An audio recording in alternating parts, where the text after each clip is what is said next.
नमो Dhanvantari. Vision Ayurveda academy online lecture series में मैं वैद्य गौरीशंकर डोमाजी टुकड़े आप सभी का सहर्ष स्वागत करता हूँ। दोस्तों, ऑनलाइन लेक्चर सीरीज के अंतर्गत आज हम पंचकर्म यह विषय शुरू करने जा रहे हैं। तो उससे पूर्व पंचकर्म विषय की पार्श्वभूमि पता होना हमें बहुत ही आवश्यक है। देखा जाए तो पंचकर्म यह विषय आप फाइनल ईयर में एक सब्जेक्ट के रूप में पढ़ते हैं, किंतु जब हम संहिता के और नजर डालते हैं तो हमको यह विषय विस्तृत रूप में संहिताओं में फैला हुआ दिखता है। तो इनको संहिताओं में से कलेक्ट करके हमारा पढ़ने का एंट्रेंस पॉइंट ऑफ व्यू तरीका होता है। तो चरक संहिता का जब हम विचार करते हैं तो यह विषय सूत्र स्थान के दूसरे अध्याय में, 15वें अध्याय में और 16वें अध्याय में वर्णित है।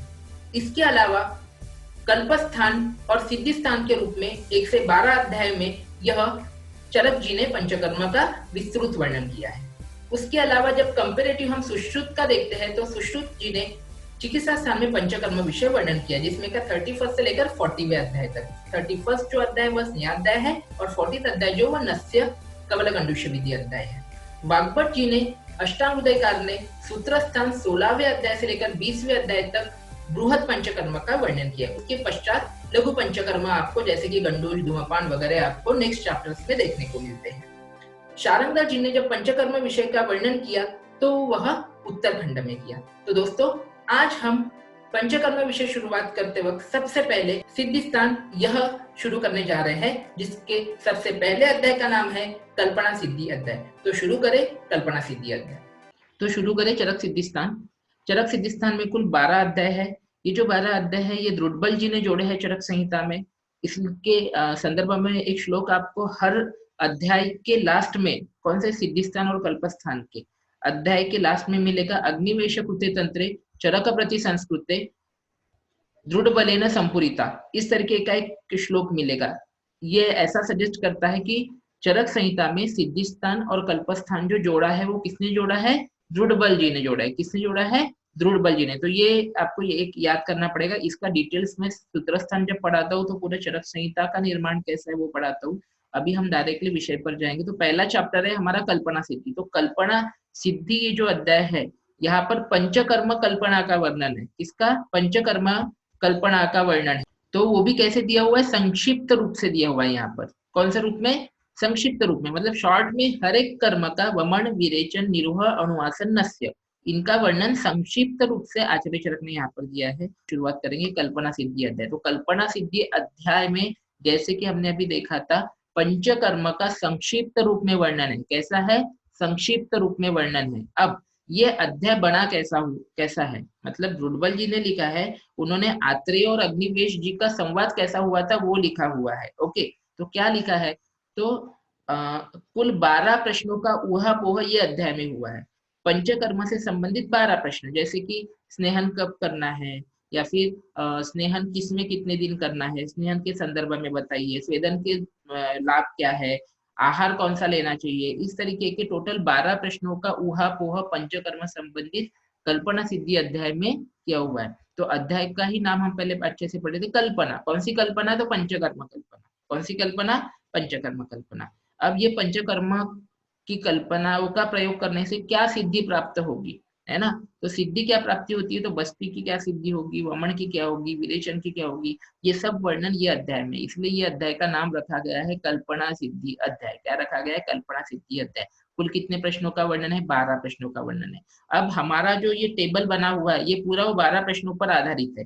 हम यहाँ पर प्रश्न का नाम नहीं लिखेंगे, हम डायरेक्टली आंसर लिखेंगे। ओके, तो पूर्व कर्म सभी को पता होता है। पूर्व कर्म में स्नेहन होता है, स्वेदन होता है, और एक दिन पूर्व क्या आहार लेना चाहिए ये होता है। तो ये कुछ टॉपिक्स आपको ऑलरेडी याद है, जैसे कि क्रूर कोष्ठ में 7 दिन तक स्नेहपान कराया जाता है, मृदु कोष्ठ में 3 दिन तक किया जाता है। अब ये भी आपको पता होता है कि 7 दिन के पश्चात स्नेहपान क्यों नहीं कराना चाहिए 8वें दिन। इसका कारण ऐसा है कि 7 दिन के पश्चात स्नेह 7 में हो जाता है, मतलब 7 दिन में क्या हो जाएगा? स्नेह 7 में हो जाएगा, और 8वें दिन से फिर आप वो स्नेह का उपयोग शरीर पर कुछ नहीं होगा। तो ये क्वेश्चन आ सकता है, कितने दिन पश्चात स्नेह 7 में हो जाता है? तो 7 दिन पश्चात हो जाता है। कितने दिन पश्चात हो जाता है? 7 दिन पश्चात हो जाता है।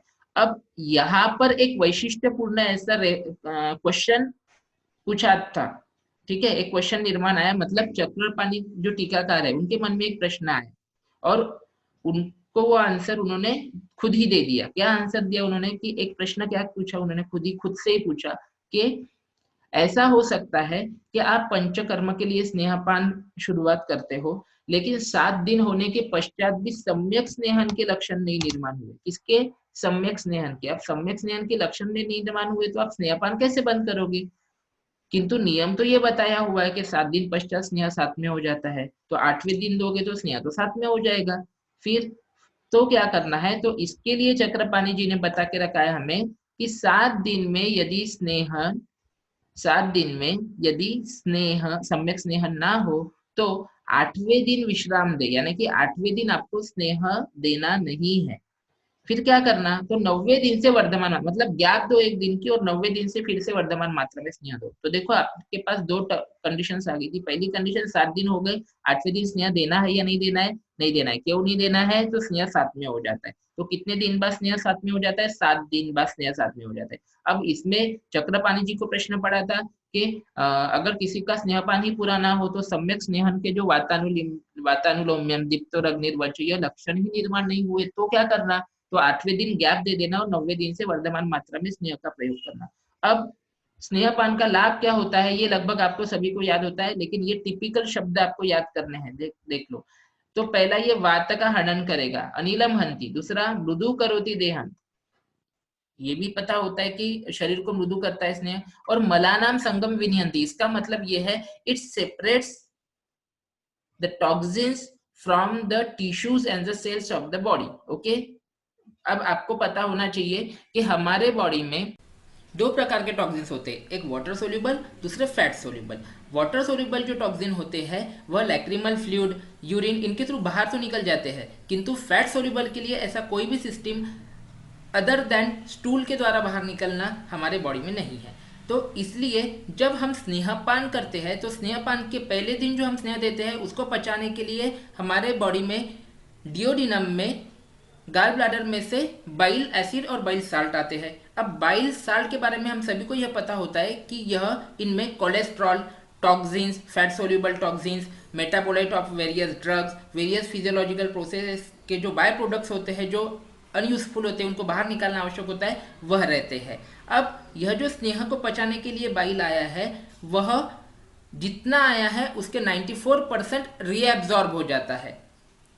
समझ में आ रहा है? अब ये रीएब्जॉर्ब हो गया, अब नेक्स्ट डे आपने फिर से मात्रा बढ़ा कर दी तो ये फिर से बड़े हुए प्रपोर्शन में बॉडी में आएगा, सॉरी डियोडिनम में आएगा। डियोडिनम में आने के बाद फिर से 94% रीएब्जॉर्ब होगा।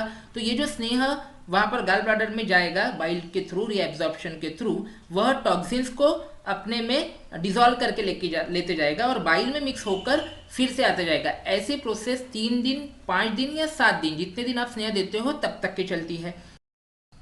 अब 8वें दिन हम वमन से पहले रेस्ट दे देते हैं, लेकिन बॉडी को जो आदत पड़ी है बाइल को कोष्ठ में लाने की यानी कि डियोडिनम में लाने की, वो तो टूटी नहीं है। इसी का फायदा उठाते हुए हम 9वें दिन उस रुग्ण को वामक औषधि और वमनोपक काढ़ा पिलाकर जो बाइल की आदत थी और बाइल कोष्ठ में आया था वह निकलने तक वमन करते हैं। तो उसी को हम क्या कहते हैं? पित्तांत वमन। और इस पित्त में, इस बाइल में ही टॉक्सिन्स हमारे बॉडी से बाहर गिर। इस आधार पर हम स्नेहन के बारे में कह सकते हैं फैट सोल्यूबल टॉक्सिका नाम अर्थात मला नाम संगम विनिहंति, यह स्नेहन का कार्य है ना, ये ध्यान में रखना है। और मोस्ट ऑफ द टॉक्सिन्स ये फैट सोल्यूबल होते हैं, इसलिए स्नेहन हमारे टॉक्सिन्स को बाहर निकालता है ऐसा कहा जाता है। और ये सबसे बेस्ट टेक्निक है टॉक्सिन्स को बाहर निकालने की। अब स्नेहन हो गया आपका, तो स्वेदन क्या करोगे? स्वेदन कैसे करोगे? स्वेदन का लाभ क्या होगा आपको? तो सूक्ष्म अयनेशु लीनम दोषम नयति द्रवत्वम। देखो स्नेहन ने क्या किया? सेपरेट किया, है ना? स्नेहन ने क्या किया? तो सेपरेट किया टॉक्सिन्स को।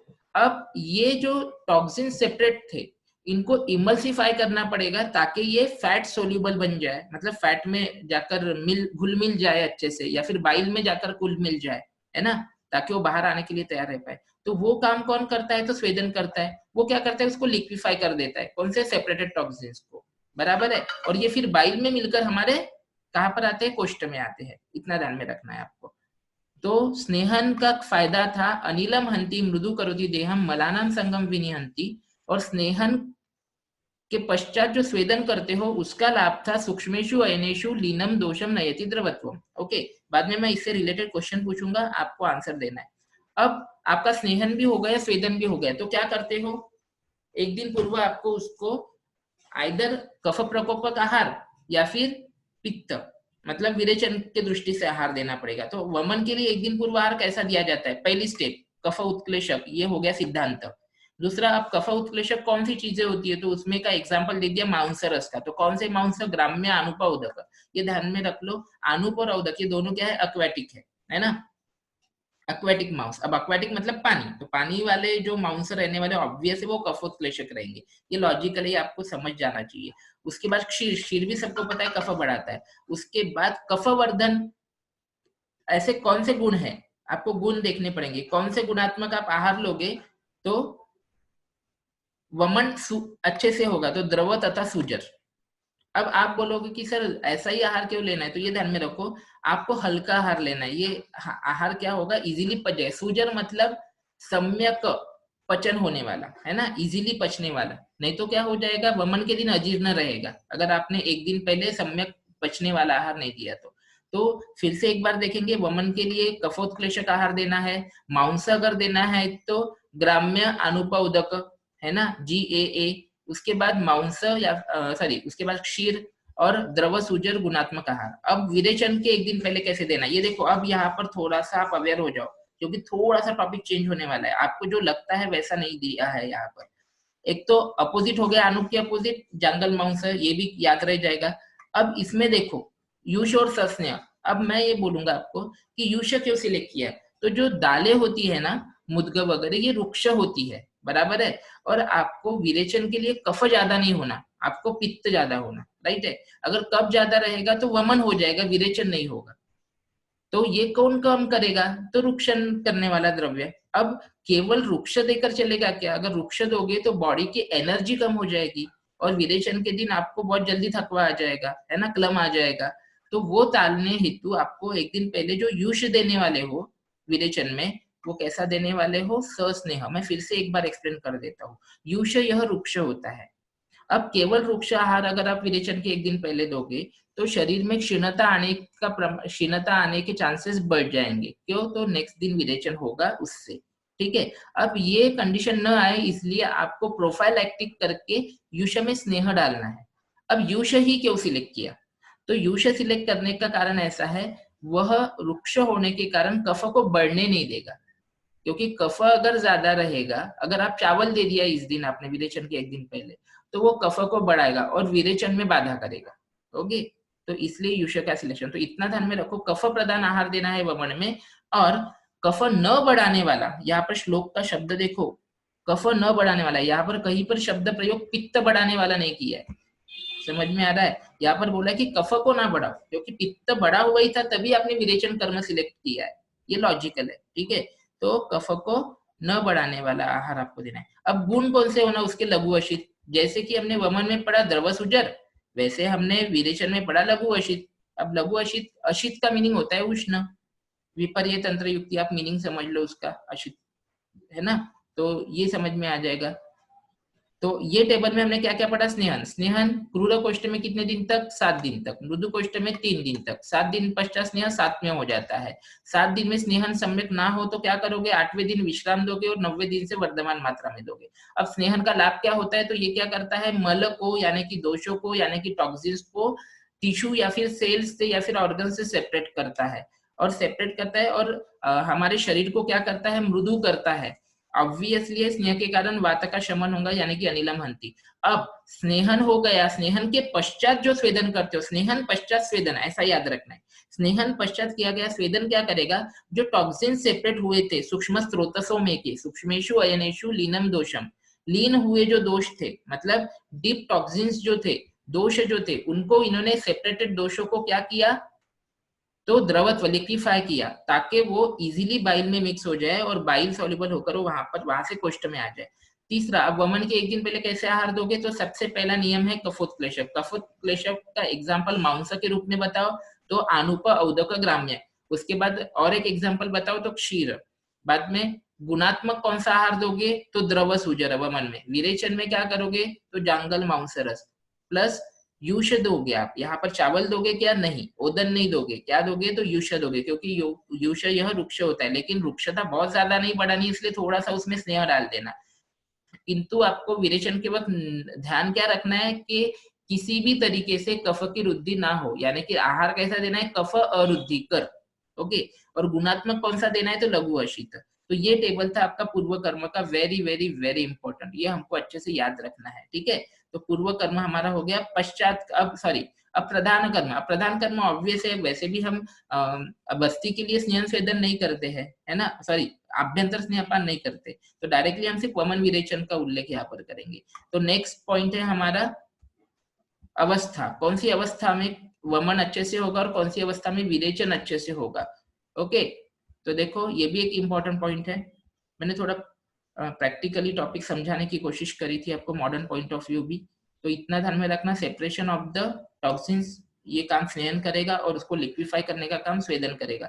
अब प्रधान कर्म वमन या फिर विरेचन। अब कौन सी अवस्था में वमन अच्छा होगा, श्लेष्मोत्तरम। यहाँ पर उत्तर का मीनिंग है बढ़ा हुआ, यानी कि रुद्ध, है ना। तो श्लेष्मा अगर बढ़ा हुआ है तो छर्दी अच्छे से होगी। अदुखम, यानी कि रुद्ध कफावस्था में बिना किसी तकलीफ के वमन होगा। और विरेचन, विरिच्यते मंद कफस्तु, जहां पर मंद कफ रहेगा, मतलब अल्प कफ होना, कंडीशन कौन सी होना, अल्प कफ।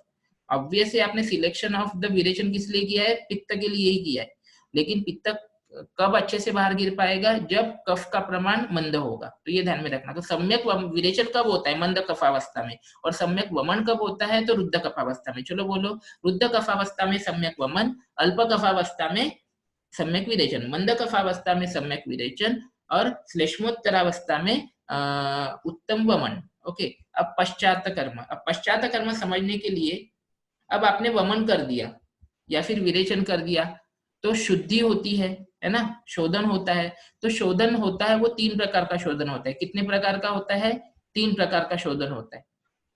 तो सम्यक शोधन कितने प्रकार का होगा, सम्यक शोधन कितने प्रकार का होगा, तो 3 प्रकार का, आइदर उत्तम और मध्यम शुद्धि, ये सम्यक शुद्धि बात कर रहे हैं अपन ना, हाँ, या फिर हीन शुद्धि, मतलब दोष सम्यक शुद्धि ही है, लेकिन उत्तम मात्रा में गिर सकते, मध्यम मात्रा में गिर सकते, या अल्प मात्रा में गिर सकते। तो ये 3 प्रकार की शुद्धि हो गई, उत्तम, मध्यम, हीन शुद्धि। ओके, ये पहला पॉइंट आपको याद कर लेना है। अब ये लगभग सभी को पता होता है कि जब उत्तम शुद्धि होती है तो संसर्जन क्रम कितने दिन तक दिया जाता है, ये याद ही होना आपको, ये आपने पढ़ा हुआ है, एग्जाम जस्ट दी हुई है आपने। ओके, 7 दिन तक उत्तम दिन, 7 दिन तक उत्तम शुद्धि में, मध्यम शुद्धि में 5 दिन तक, और हीन शुद्धि में 3 दिन तक, ये भी आपको पता होता है, राइट, बराबर है। तो संसर्जन क्रम उत्तम शुद्धि में कितने दिन तक दोगे, 7 दिन तक, मध्यम शुद्धि में 5 दिन तक, और तीसरा 3 दिन तक। अब तीसरा प्रश्न आप हम याद करेंगे, कौन सा तीसरा प्रश्न है, कि आहार कौन सा देंगे हम संसर्जन क्रम में, बराबर है। अब आपने सम्यक शुद्धि पहचान ली, अब आप संसर्जन क्रम 7, 5 या फिर 3 दिन दोगे, तो आहार कौन सा सिलेक्शन करोगे, तो ये भी इजी है, इसको याद कर लेना। पेय विलेपिम, ठीक है, यूष और रस, रस यानी कि मांस रस, ठीक है। जिसको श्लोक याद नहीं करना है वो ऐसा याद रखना है आपको। तो पहला तो कौन सा आहार देने वाले हो संसर्जन में, वो याद कर लो। सबसे पहले आपने याद किया कि शुद्धि कितने प्रकार की होती है, 3 प्रकार की, उत्तम, मध्यम, हीन। कितने दिन तक देते हैं उसमें संसर्जन क्रम, तो 7 दिन तक, 5 दिन तक या 3 दिन तक रिस्पेक्टिवली। उसके बाद हमने कौन सा आहार दिया जाएगा संसर्जन क्रम में, तो पेया विलेपी यूष मांसस। अब ये कैसा बनाया जाता है ये आपको भविष्य कल्पना में हो जाएगा, मैं वहां पर टाइम वेस्ट नहीं करूंगा, ये आपको ऑलरेडी पता है, ऐसा मैं कंसीडर कर रहा हूँ। तो पेय, पेय चावल से बनती है, विलेपी भी चावल से बनती है, यूष जो बनता है वो क्या नाम है, क्या कहते हैं उसको, दालों से बनता है, दाल जो होती है उनसे बनता है, और मांसरस तो पता है आपको, ठीक है। अब इसमें सिर्फ एक थोड़ा सा आपको याद ऐसा रखना है कि यूष जो रहेगा या फिर मांसरस जो बनता है वो 2 प्रकार का बनता है, यूष और मांसरस, ठीक है। कौन से 2 प्रकार का बनता है, एक तो अक्रूत बनता है या फिर क्रूत बनता है, राइट, अक्रूत या फिर क्रूत बनता है, इतना याद कर लेना। अब आप बोलोगे कि यहाँ पर आप देखोगे श्लोक में तो कृत अकृतम च कृतम, तो अकृत पहले लिया गया है और कृत बाद में लिया गया है, तो ये भी क्रम आपको याद रखना पड़ेगा, क्योंकि अकृत पहले देना है वो पचने में इजी होता है, और बाद में कृत देना है वो थोड़ा पचने में कठिन होता है, इसलिए वो बाद में देना है। अब अकृत और कृत कैसा याद रखोगे, ए पहले आता है अल्फाबेटिकली और के लास्ट में आता है, बाद में आता है, तो ऐसा याद रख सकते हो। तो चलो अभी हम फिर से एक बार ये श्लोक को पढ़ेंगे। पेया विलेपिम अकृतम कृतम च युषम रसम, इतना श्लोक पहले याद करो। चलो बोलो, पेया विलेपिम अकृतम कृतम च युषम रसम। चलो बोलो, पेया विलेपिम अकृतम च कृतम युषम रसम। चलो बोलो, पेया विलेपिम अकृतम कृतम च युषम रसम, 3 बार बोलना है। हो गया, ये हो गया आपका याद। तो आहार आपने ये दिया। अब आपको मैं नेक्स्ट क्वेश्चन पूछता हूं कि ये जो आप आहार देने वाले हो, बराबर है, ये कितने कितने अन्न काल तक दोगे। अब अन्न काल मतलब क्या, अन्न काल मतलब हम दिन में कितने बार भोजन करते हैं, तो प्रैक्टिकली इन जनरल में जो नियम है उस हिसाब से 2 बार भोजन करते हैं, एक तो सुबह में या फिर शाम में। तो एक दिन में कितने अन्न काल हुए, 2 अन्न काल। कितने अन्न काल हुए, 2 अन्न काल, ये हमको याद होना, एक दिन में 2 अन्न काल हो गए, बराबर है। तो इतना ध्यान में सिर्फ ये समझ लो कि अन्न काल किसको कहते हैं, ठीक है। अब ये पूछ रहा है, आगे का हमारा टॉपिक है कि क्रमेण सेवत सेवेत, नेक्स्ट लाइन पढ़ना है, क्रमेण सेवेत विशुद्ध काय से। विशुद्ध काय 3 प्रकार के होंगे, एक तो प्रधान, मध्यम या फिर अवर, यानी कि सम्यक शुद्धि 3 प्रकार की, प्रथम, मध्य या फिर अवर। अब ये जो 3 अवस्थाएं है, ये 3 अवस्था में कितने कितने देर तक आप एक एक अन्न दोगे, मतलब पेया उत्तम शुद्धि में कितने बार दोगे, तो 3 बार। कितने बार, 3 बार, बराबर। मध्यम शुद्धि में 2 बार, और हीन शुद्धि में 1 बार, ये भी आपको पता है इन जनरल में, तो मैं यहाँ पर ज्यादा टाइम वेस्ट नहीं करूंगा, ठीक है। तो इतना समझ गया कि प्रधान शुद्धि में कितने अन्न काल तक पेया देना है, 3 अन्न काल तक। मध्यम शुद्धि में पेया कितने अन्न काल तक देना है, 2 अन्न काल तक, और अवर शुद्धि में 1 अन्न काल तक, ठीक है। विलेपी सेम, 3 2 1, है ना, ऐसा याद रखना है। बाद में कृत है। अब इसके बाद हम एक्चुअल टेबल पढ़ेंगे, ठीक है। बाद में कितने अन्न काल, ये गिनना कैसे है ये मैं बाद में बताऊंगा। ये जो 12, 8 और 4 दिया हुआ है ना, ये अन्न काल है। संसर्जन क्रम कितने अन्न काल तक, तो उत्तम शुद्धि में 12, मध्यम में 8 और हीन में 4, इतना पहले याद कर लो, उसका एक्सप्लेनेशन बाद में देता हूँ। कितने दिन तक संसर्जन करना है ऐसा पूछा तो 7, 5 और 3, और कितने अन्न काल करना है तो 12, 8 और 4, इतना याद में रखो। अब देखो, उत्तम शुद्धि में पहले 3 अन्न काल हर एक पदार्थ देना है, तो पेया पेया पेया, विलेपी विलेपी विलेपी। अब यहां से कॉन्शियस हो जाओ, क्यों कॉन्शियस होना है देख लो। सबसे पहले मैंने क्या बताया था कि अकृतयुष पचने में इजी होता है, पहले अकृतयुष दे दो, बाद में 2 बार आपको कृतयुष देना है, राइट। ये उत्तम शुद्धि का हो गया। सेम मांसरस, पहले अकृत मांसरस दे देना, बाद में कृत मांसरस। अब मध्यम शुद्धि में आ जाओ, मध्यम शुद्धि में कितने कितने अन्न काल देना है, द्वि, तो 2 अन्न काल, पेया पेया विलेपी विलेपी, पहले 1 बार अकृत, 1 बार कृतयुष, 1 बार अकृत मांसरस, 1 बार कृत मांसरस, हो गया। बाद में हीन शुद्धि में एक एक ही अन्न काल देना है, तो पहले पेया, बाद में विलेपी, अब डायरेक्टली कृत दे देना, क्योंकि अग्नि इतना हनन नहीं हुआ है, क्योंकि शुद्धि बहुत कम हुई है, तो अग्नि हनन इतना नहीं है, अग्नि का मानदेय इतना नहीं है, इसलिए आप डायरेक्टली कृत दे सकते हो, तो कृतयुष और कृत मांसरस, तो ये आपका याद हो गया अभी। चलो, तो उत्तम शुद्धि में पेया पेया पेया, विलेपी विलेपी विलेपी, अकृत कृत कृत, अकृत कृत कृत। बाद में मध्यम शुद्धि में पेया पेया विलेपी विलेपी, अकृत कृत अकृत कृत। हीन शुद्धि में पेया विलेपी कृत कृत। इस तरीके से याद कर लिया। तो हमारे क्वेश्चंस 1 बाय 1 देखे हमने। सम्यक शुद्धि कितने प्रकार की, उत्तम, मध्यम, हीन। कितने दिन तक संसर्जन क्रम लोगे, 7, 5, 3 दिन तक रिस्पेक्टिवली। कौन सा आहार दोगे, पेया विलेपी अकृतम कृतम युषम च रसम च, ये हो गया आहार। अब उत्तम शुद्धि में कितने अन्न काल तक एक आहार दोगे, एक आहार यानी कि पेया या फिर विलेपी या फिर युष, तो 3। बाद में मध्यम शुद्धि में 2 अन्न काल, और हीन शुद्धि में 1 अन्न काल, हो गया। तो ये हमारा हो गया था। अब आपको ये क्वेश्चन आएगा कि कितने अन्न काल वाला, तो ये कैसे कैलकुलेट करना है। अभी हमने डिस्कशन क्या किया था कि 7 दिन तक आपको क्या करना है, 7 दिन तक आपको क्या करना है, तो उत्तम शुद्धि में संसर्जन क्रम करना है। एक दिन में कितने अन्न काल होते हैं ऐसा नेचुरली बोला था, तो 2 अन्न काल होते हैं। कितने अन्न काल होते हैं एक दिन में, तो 2 अन्न काल होते हैं, यहाँ पर गिनते हैं हम, ठीक है। एक दिन में 2 अन्नकाल होते हैं, तो 7 दिन में कुल कितने हो गए, multiply by 7 is equal to 14 अन्नकाल, ठीक है। कितने हो गए टोटल, 14 अन्नकाल।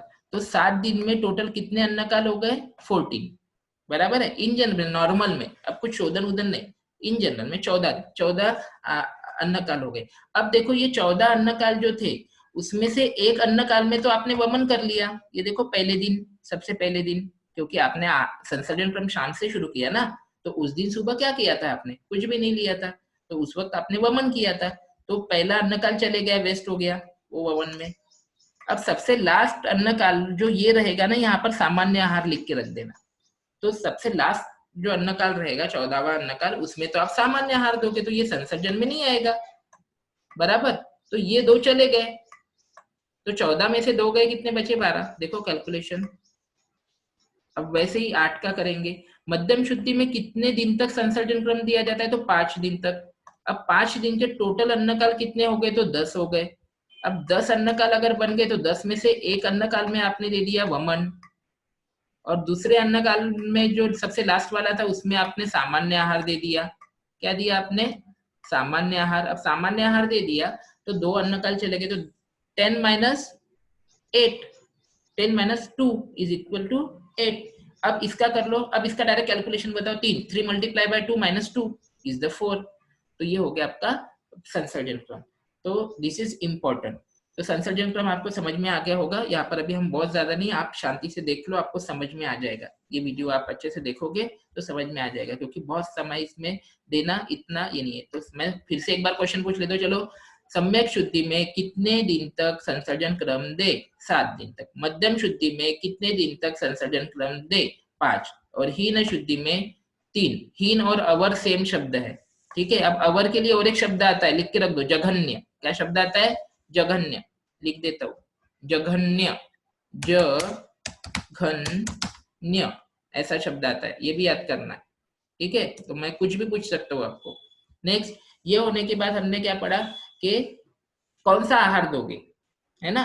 तो पेया विलेपी अकृतम कृतम युषम रसम च। अब एक एक अन्नकाल, एक एक अन्न प्रधान शुद्धि में कितने बार, 3 बार, मध्यम शुद्धि में 2 बार, और अवर शुद्धि में 1 बार, ये भी हमने पढ़ लिया।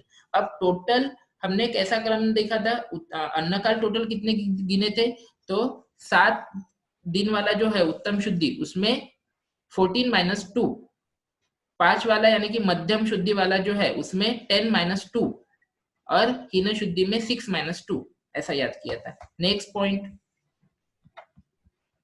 चलो, ये हो गया हमारा संसर्जन क्रम भी हो गया। संसर्जन क्रम के बाद अब संसर्जन क्रम आपको डिसीजन किस पर लिया आपने, तो शुद्धि कैसी हुई थी, इस बेसिस पर लिया ना।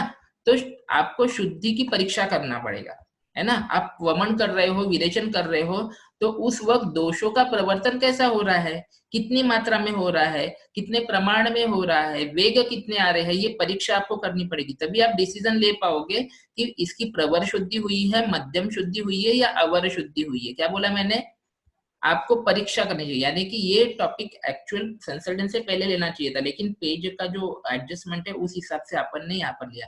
तो शोधन परीक्षा, तो वमन की और विरेचन की शोधन परीक्षा कैसे करोगे, तो सबसे पहले तो नाम याद कर लो। मैं यहाँ पर एक सब शोधन परीक्षा हो गए, तो 4 शोधन परीक्षा है। सबसे पहली होती है वैगिकी। कौन सी होती है सबसे पहली, वैगिकी। दूसरी होती है माणिकी। कौन सी होती है, माणिकी। तीसरी होती है आंतिकी, ये लगभग सभी को याद होता है।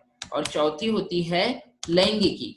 ओके, तो इसमें से अभी हम जो देखने वाले हैं वो आपको मैं आंतिकी और लैंगिकी आज एक एक टॉपिक लूंगा। शोधन परीक्षा का ये जो टॉपिक है, ये आपका किस पर बेस रहेगा, टीएनएम मेथड पर। टीएनएम मेथड जो मैंने ऑलरेडी आपको दी थी, वो आज के दिन आप रट कर रख लो। ओके, वो रट लिया आपने, तो कल हम ये पढ़ेंगे, तब तक हम प्लेन पढ़ लेते हैं, ऐसे ही पढ़ लेते पहले। तो सबसे पहले देख लो वैगिकी परीक्षा। सम्यक शुद्धि प्रवर मध्यम अवर, कितने वेग होना चाहिए, 8, 6 और 4। तो चरक और वाग्भट अनुसार वमन में कितने वेग, प्रधान में, मध्य, प्रवर वेग 8 होते हैं, मध्य वेग 6 होते हैं, और अवर वेग कितने होते हैं, 4। मतलब 8 वेग अगर आ गए तो प्रवर शुद्धि हुई, 6 आए तो मध्य हुई, और 4 आए तो अवर शुद्धि हुई। अब विरेचन में 30, 20, 10 ये लगभग सभी को याद होता है। ये चरक का भी सेम है और वाग्भट का भी है। अब एक ध्यान में रख लेना, सुश्रुत ने वैगी की परीक्षा नहीं बताई। क्या बोला मैंने? सुश्रुत हैज नॉट गिवन वैगी की परीक्षा। तो मैं यहाँ पर सुश्रुत लिख लेता हूं और सुश्रुत को कर देता हूं नो। सुश्रुत नो वैगी की। ओके, तो हो गया अभी चरक सुश्रुत वाग्भट की वैगी की। तो ये तो ऐसे ही याद रह जाएगा आपको। 8, 6, 4 प्रवर मध्य अवर। चलो बोलो, प्रवर मध्य अवर, चरक वाग्भट, 8, 6, 4 वमन, 30, 20 और 10 विरेचन, चरक और वाग्भट। अब इतना ध्यान में रखना है आपको कि सुश्रुत ने वैगी की परीक्षा वर्णन नहीं करी, वमन की भी नहीं करी और विरेचन की भी नहीं करी।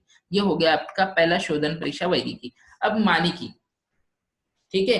अब मानिकी पढ़ने से पहले एक नियम जो है, ये टॉपिक हम कर लेंगे क्योंकि इसमें आप थोड़ा सा चले जाओगे तो आपको इजीली मतलब थोड़ा सा कठिन जाएगा, तो हम कर लेंगे ये टॉपिक, ठीक है। हम इसके बाद डायरेक्टली आंती की परीक्षा लेंगे जो आपको लगभग सभी को याद होती है। तो आंती की परीक्षा आप तब तक ये पढ़ के रख देना। ये टेबल, ये जो टेबल है मानिकी वाला, प्रस्थ वाला, ये लगभग आपने पढ़ा हुआ रहता है। आप याद करके रख दो, कल ऐसे ही याद करो। मैं बाद में कल आपको TNM टेक्निक से कैसे याद कर रहा है, इजी कैसे कर देना, वो कर दूंगा। एक बार बोल दिया 4 सेंटेंस याद करोगे, पूरा याद हो जाएगा, वो कल बताऊंगा। अब आंती की परीक्षा। आंतिकी का मतलब ये है कि वमन के दौरान और विरेचन के दौरान सबसे अंत में कौन से दोष आने वाले हैं। तो इंपॉर्टेंट, अब यहाँ पर वात दोनों में ही बाहर आता है अंत में, है ना। तो वात दृश्य है क्या? नहीं है, तो उसको अपन काउंट नहीं करते। अपन किसको करते हैं? जो दृश्य है, यानी कि जिसको हम फील कर सकते हैं, जिसको हम प्रत्यक्ष देख सकते हैं, तो पित्त और कफ होता है, इसलिए उनका अंत देखते हैं अपन। तो वमन में सबसे लास्ट में क्या आएगा? बाइल आएगा, यानी कि पित्तांत होगा, और विरेचन में कफांत होगा। ये याद हो जाता है आपको। बाद में दोष प्रवर्तन क्रम, अब ये भी याद होना कि वमन चल रहा है तो सबसे पहले क्या बाहर आएगा, बाद में कौन आएगा, सबसे लास्ट में कौन आएगा। तो ये याद कर लो, दिस इज वेरी इंपॉर्टेंट। और इजी भी है ये, और ये लॉजिकल भी है, बहुत लॉजिकल है, आप इजीली ये याद कर लोगे। सबसे पहले चरक का।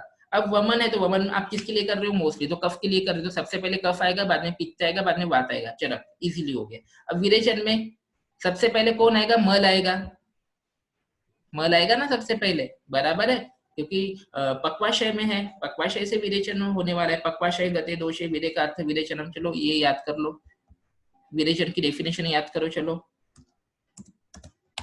पक्वाशये गते दोषे, ये श्लोक है, दोषे विरेकार्थ विरेचनम।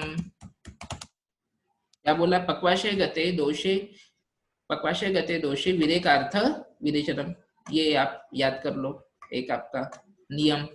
तो विरेचन किस लिए किया जाता है? पक्वाशयगत दोष के लिए किया जाता है। पक्वाशय में पहले तो मल रहेगा, तो पहले मल बाहर गिर जाएगा, हो गया वीट।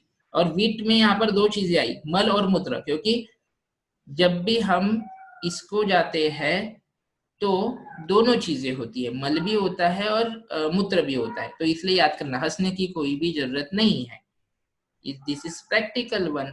ओके, नेक्स्ट पित्त। उसके बाद क्या आएगा? तो पक्वाशय के ऊपर कौन है? ग्रहणी। तो ग्रहणी में कौन रहेगा? पित्त। और उसके ऊपर कौन है? तो कफ, है ना।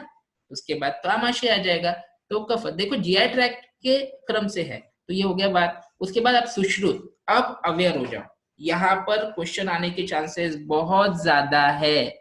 सुश्रुत में क्वेश्चंस आने के चांसेस बहुत ज्यादा है। अब ये बहुत ही लॉजिकल बात करते हैं वमन का। चरक का याद हो गया, अभी सुश्रुत का देखेंगे। इनका कहना है कि सबसे पहले तो लालास्त्राव बाहर आएगा भाई, पहले प्रसेक आएगा। सबको पता है ना कि वमन औषधि ले ली आपने, तो सबसे पहले लालास्त्राव आता है, तो पहला आ गया।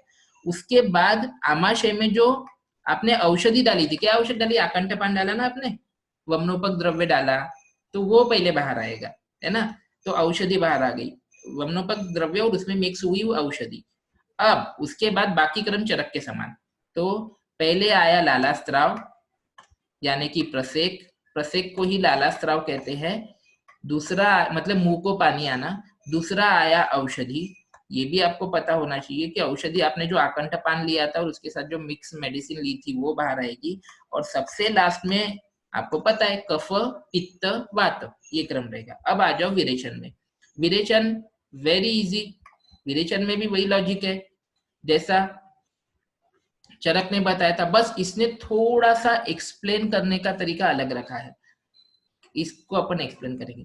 सबसे पहले ये हो गया आपका आमाशय, ये हो गया आपका पक्वाशय, राइट। ये हो गया आपका पूरा बड़ा उर भाग, ठीक है। और ये पक्वाशय के बीच में और आमाशय के बीच में हो गई ग्रहणी, ऐसा क्रम है हमारे बॉडी का। ये हो गया उर, ये हो गया टोटल एब्डोमेन। एब्डोमेन में कौन कौन है, तो पहला है आमाशय, दूसरा है ग्रहणी और तीसरा है पक्वाशय। हो गए। अब देखो कैसे होगा। यहाँ पर ये हो गया आपका पक्वाशय और ये हो गई आपकी बस्ती, मतलब ऊपर में, पक्वाशय के ऊपर में बस्ती है ना, वैसे भी बस्ती, तो मतलब विट मल यहाँ पर और मूत्र यहाँ पर। सबसे पहले आएगा मूत्र पुरुष, बाहर आ जाएगा। कौन आएगा सबसे पहले, मूत्र और पुरुष। क्लियर है, मूत्र और पुरुष बाहर आ गए। अब पक्वाशय के ऊपर कौन है, ग्रहणी। ग्रहणी में कौन होता है, अरे चलो बताओ, ग्रहणी में कौन होता है, तो पित्त होता है। अब इंपॉर्टेंट है कफ और औषधि। अब आमाशय में कफ भी है और औषधि भी है, तो सबसे पहले आएगी औषधि, क्योंकि औषधि गई नीचे। तो इसका नियम याद करने के लिए आपको ये पता होना कि वमन में जो हम औषधि लेते हैं वो बिना पचे बाहर गिरती है, अपक्वम तु वमनम। और विरेचन में हम जो औषधि लेते हैं वो पहले पच्यमाण होती है। पच्यमान हो गई मतलब नीचे गई, तो कफ से पहले कौन बाहर आएगा, औषधि बाहर आएगी। तो विरेचन में आपको पित्त के बाद औषधि दिखेगी और उसके बाद मिलेगा कफ। कफांत विरेचन, पित्तांत वमन।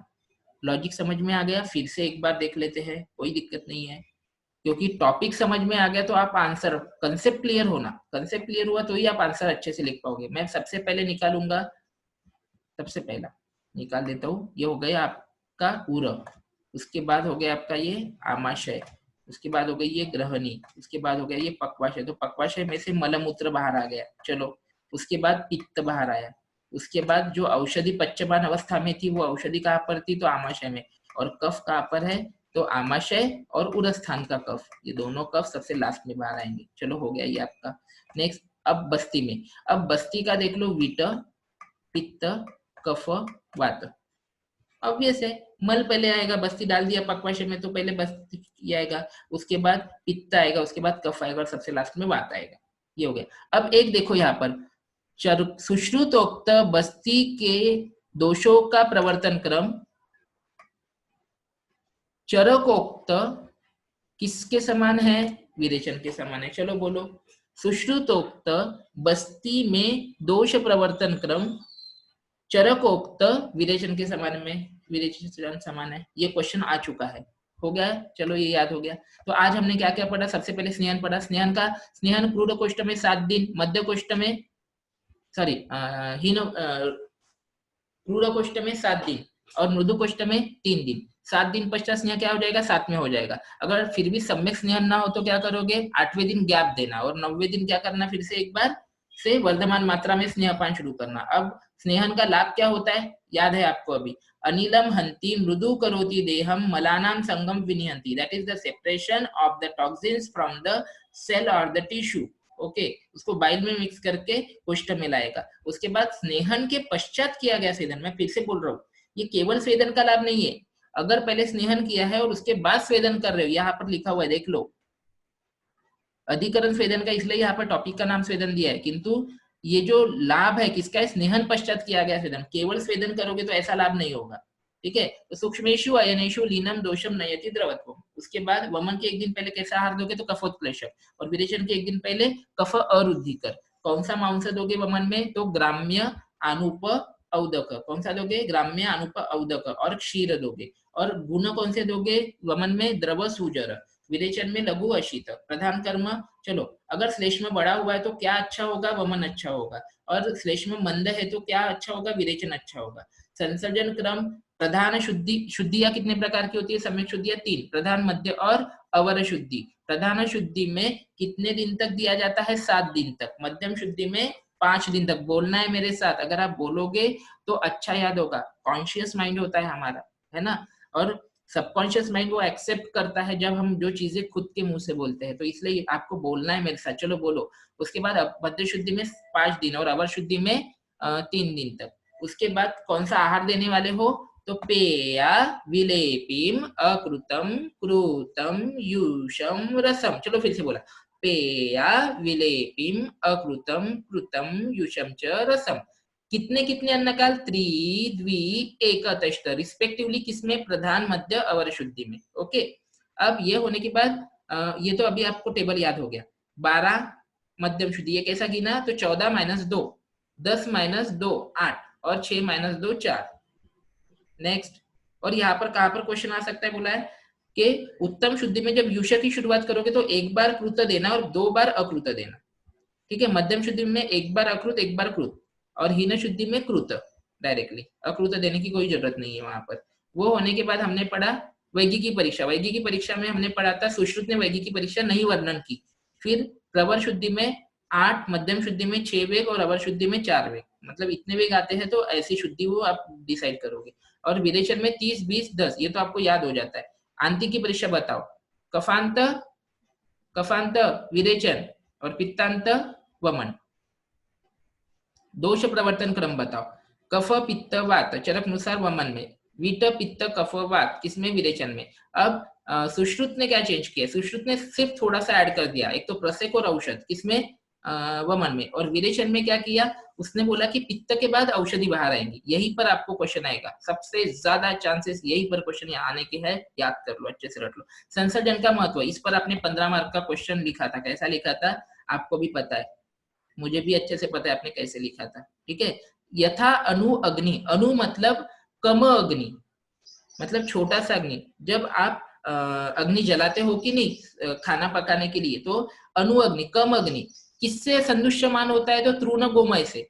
गोमय वो रहता है कि नहीं, गोबर जो रहता है उससे, या फिर तृण जो आप डालते हो तो उससे वो बहुत बढ़ जाता है। उसी प्रकार महान स्थिर पचस्ततैव शुद्धस्य पेयादि वीर अंतरग्नि, है ना? तो ये हमको याद रखना है।